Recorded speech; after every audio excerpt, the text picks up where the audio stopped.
রান্না করার লোক না থাকলে যা হয় দেখেন, রান্নার লোক নেই, এজন্য আমি রান্না করিনি। রান্না না করার জন্য সারাদিন পর রাতে আমি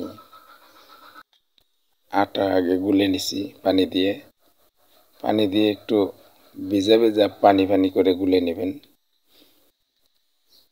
পানি করে আটা গুলে নিয়ে লবণ দিয়ে নেবেন, লবণ দিয়ে মিশিয়ে তারপর এটা ভাজার সময় উপরে ডিম ছেড়ে দিয়ে ডিম মিশিয়ে দিবেন, অথবা আটার সাথে ডিম একাত্র করে গুলে নেবেন,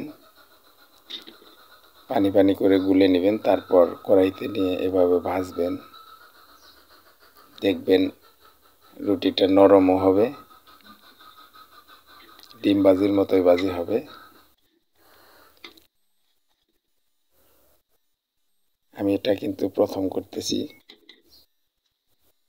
এখন খাবার ছিল না, এজন্য আমি আটা দিয়ে ডিম দিয়ে মিশিয়ে আমি ভেজে নিচ্ছি।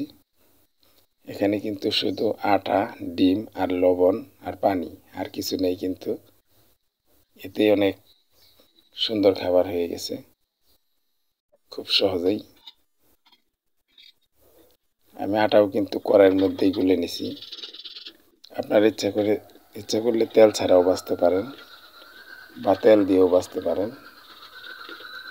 তেল দিয়ে ভাজলে একটু স্বাদ বেশি হবে, আর যারা তেল খান না তারা তেল ছাড়াও ভাজতে পারবেন। এভাবে ডিম মিশিয়ে আটা দিয়ে ভেজে নিন, সুন্দর খাবার তৈরি করুন। এটা সকালবেলার খাবারও আপনি করে নিতে পারেন।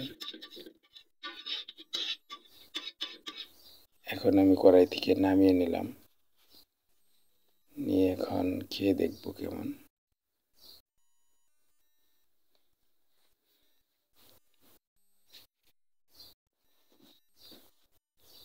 দেখেন কত সুন্দর হয়ে গেছে ভাজি।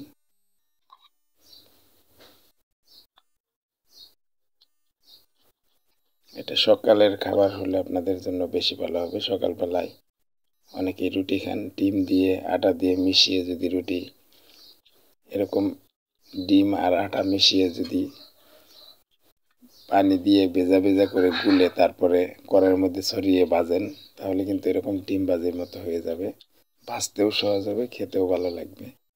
আমি কিন্তু খেয়ে দেখতেছি, এটা কিন্তু অনেক স্বাদের হয়েছে, অনেক ভালো, খুবই ভালো লাগতেছে। এরকম অল্প খরচে অল্প সময়ে এত সুন্দর খাবার তৈরি করুন আমার এই ভিডিও দেখে। ভিডিওটি ভালো লাগলে ডিএম ফজলু চ্যানেল সাবস্ক্রাইব করে বেল বাটন ক্লিক করে রাখুন, শেয়ার করুন, পাশে থাকুন। ধন্যবাদ।